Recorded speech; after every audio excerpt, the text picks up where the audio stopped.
Bonjour à tous, j'espère que vous allez bien. Aujourd'hui on se retrouve pour une nouvelle vidéo. Vous devez sans doute vous demander pourquoi je fais cette vidéo alors que dans celle d'avant je vous ai dit que j'allais pas la faire.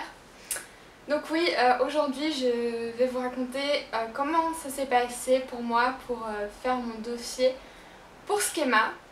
Je sais que je vous ai dit que je ne pensais pas faire cette vidéo puisque je me sentais mal placée de le faire car je n'ai pas été prise. Mais il y a certaines personnes qui m'ont demandé de quand même la faire parce que même si j'avais pas été prise, pour eux ça aurait été intéressant. Et je me suis dit, j'ai réfléchi voilà, et je me suis dit qu'avoir l'avis de quelqu'un qui n'avait pas réussi, ça pouvait être aussi constructif pour vous dire quelle erreur peut-être ne pas commettre que j'ai fait moi, etc. etc. Donc voilà, j'ai décidé d'intituler cette vidéo mon expérience pour entrer à la Schema Business School. Tout en n'ayant pas été prise, voilà, c'est un nouveau concept. Parce que je pense que j'ai aussi le droit de donner mon avis, même voilà, en ayant connu un échec là-dessus. Donc je vais commencer tout de suite. Donc déjà je vais vous dire pour quel programme je postulais pour Schema, puisqu'il y en a plusieurs. Donc je postulais pour entrer au campus de Sophia Antipolis, pour entrer en master et plus particulièrement un Master of Science, c'est-à-dire un master tout en anglais et qui était spécialisé ici en digital marketing. Voilà, c'est celui-ci que je visais, sachant qu'il y a plein d'autres spécialisations différentes dans le tourisme, dans la banque, dans le luxe, etc. etc. Donc vous pouvez vraiment trouver quelque chose qui va vous plaire, je pense, là-bas. Mais moi, ce que j'ai en tête et ce que j'ai toujours en tête quand même pour plus tard, c'est le digital marketing. Il se trouve que pour le Master of Science, donc je ne parle pas pour tout ce qui est programme des écoles, bachelor, etc. Parce que je ne sais pas comment ça se passe pour ça, puisque moi je n'ai pas postulé pour ces programmes-là. Mais en tout cas pour le Master of Science, vous devez essentiellement construire votre dossier en ligne.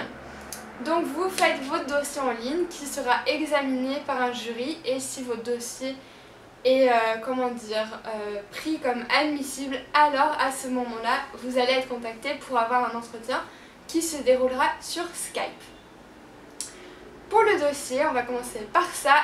C'est quand même un dossier assez béton à faire.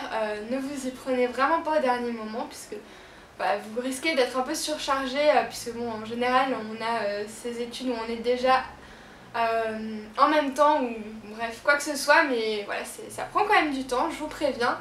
Donc pour ce dossier là, moi en tout cas je suppose que c'est pour le pareil pour toutes les autres spécialisations, j'ai eu 3 lettres de motivation à faire, donc c'est quand même costaud, je pense qu'on est d'accord.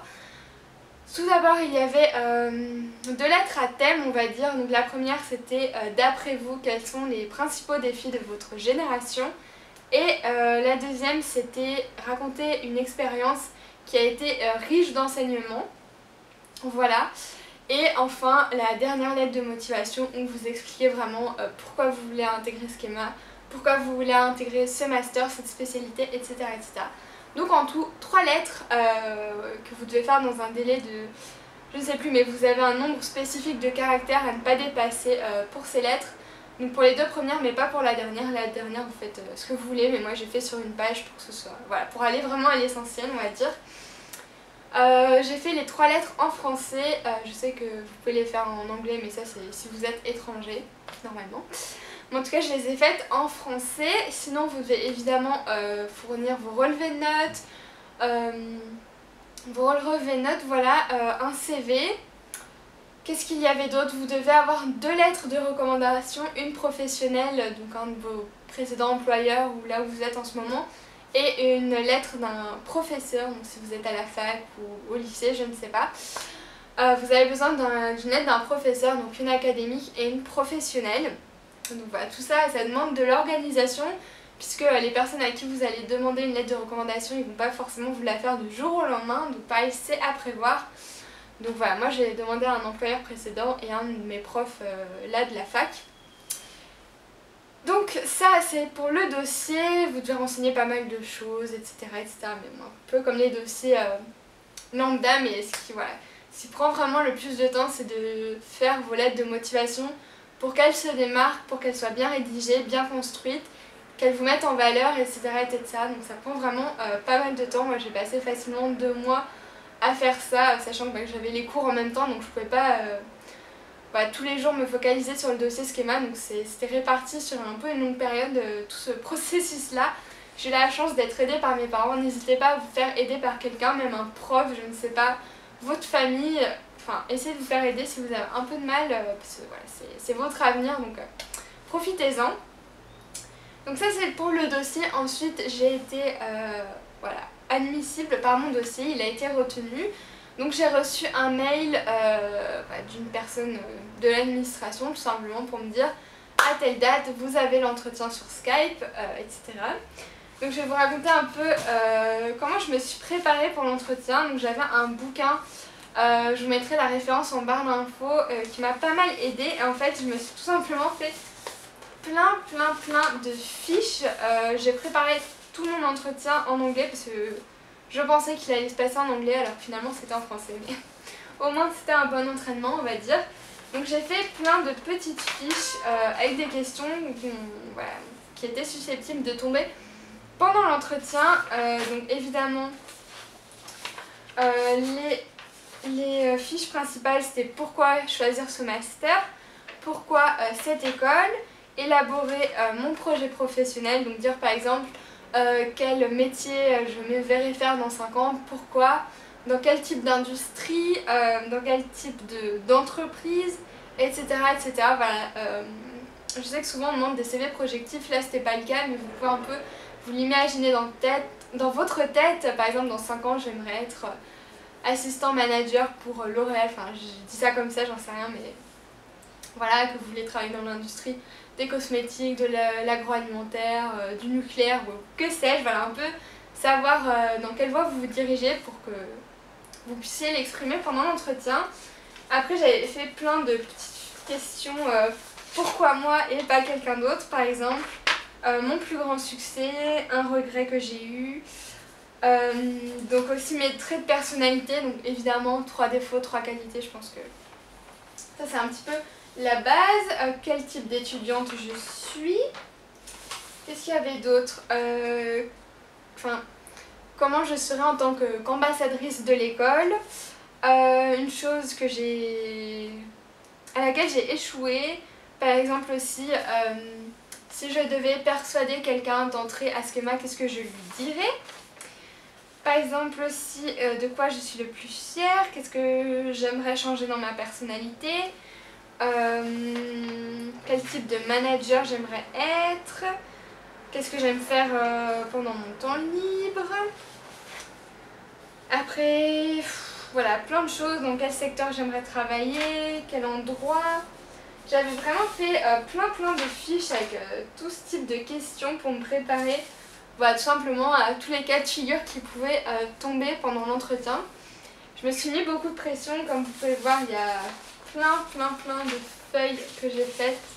Et encore là, il n'y a pas tout.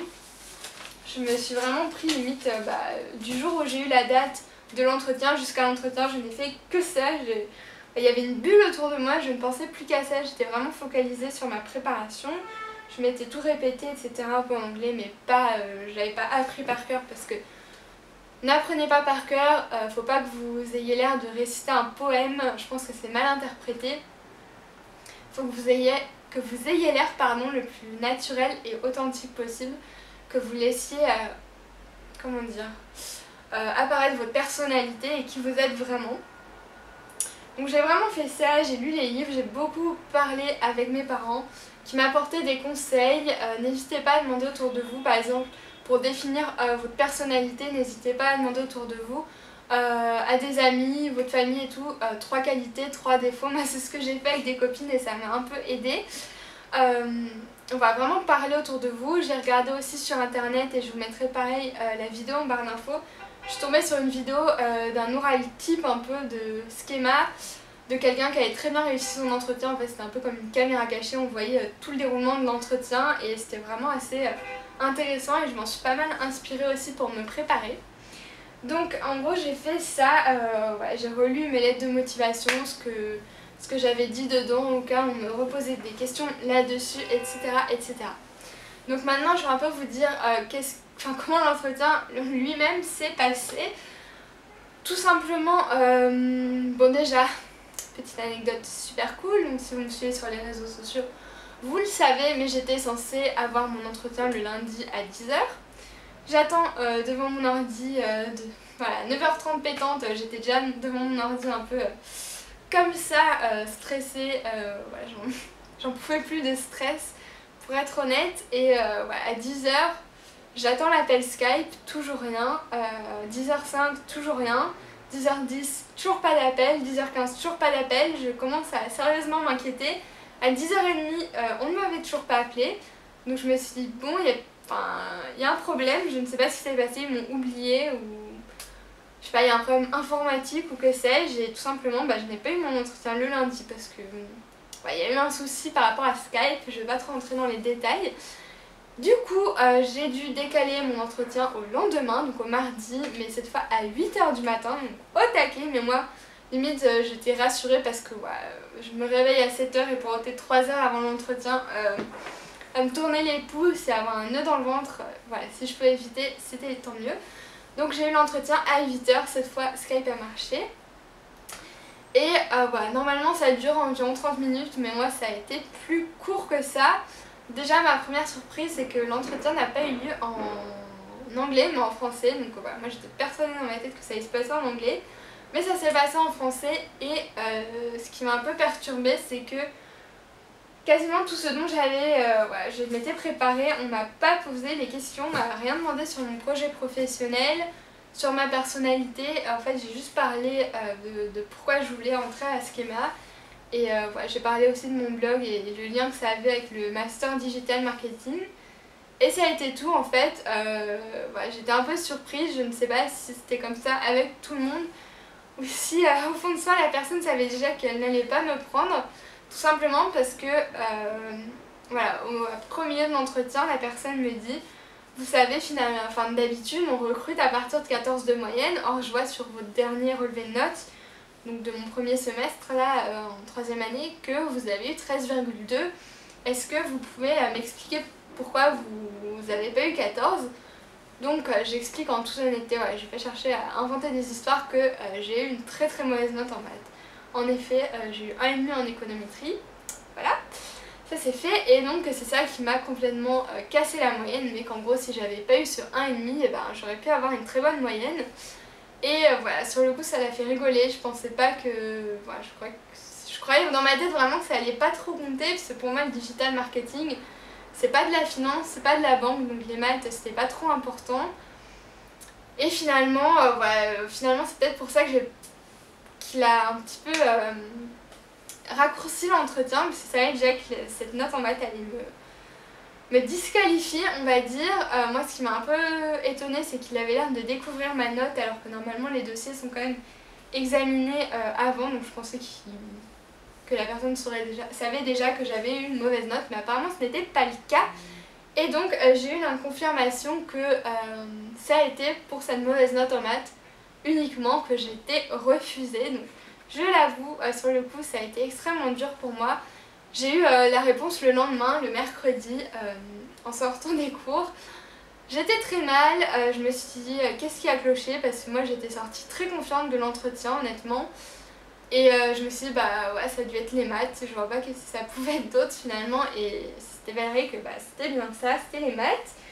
Donc le conseil que j'ai à vous donner c'est ne laissez aucune matière vous pénaliser, puisqu'au final même si vous avez une très mauvaise note en maths et que vous voulez faire de la littérature, ça se trouve ça va quand même vous pénaliser. La preuve, voilà, j'en suis la preuve, je pensais vraiment que ça allait pas compter pour ça et finalement c'est ça qui m'a disqualifiée. Donc je suis assez triste, un peu déçue de moi-même, mais comme je vous l'ai dit, je rebondis de cet échec et j'ai trouvé quelque chose d'autre pour l'année prochaine. Mais je vais retenter d'intégrer le Master Digital Marketing à Schema pour le M2, voilà, on persiste, on y croit, donc je retenterai l'année prochaine en essayant d'avoir un meilleur dossier, qui sait peut-être d'avoir 14, hein. Croisons les doigts, mais voilà, je voulais vraiment vous faire part de mon expérience. J'ai pas été prise, c'est pas la catastrophe, au moins je sais comment ça se passe, je sais comment faire pour m'améliorer et c'est vraiment ce qui compte. Donc voilà, j'espère qu'avec mon expérience, ça va vous apporter des informations, des petites anecdotes, peut-être des conseils, je l'espère du moins. Voilà, je sais que beaucoup d'entre vous voulez quand même voir cette vidéo, donc je vous la fais pour vous avant tout. J'espère que c'est ce que vous attendiez, voilà. N'hésitez pas si vous avez d'autres questions plus précises à me les laisser en commentaire ou tout simplement à m'envoyer un mail. Je réponds toujours au mail, mon adresse est dans la barre d'infos. Sur ce, je vous fais plein de gros bisous, je vous dis à la prochaine et voilà, prenez soin de vous. Bye.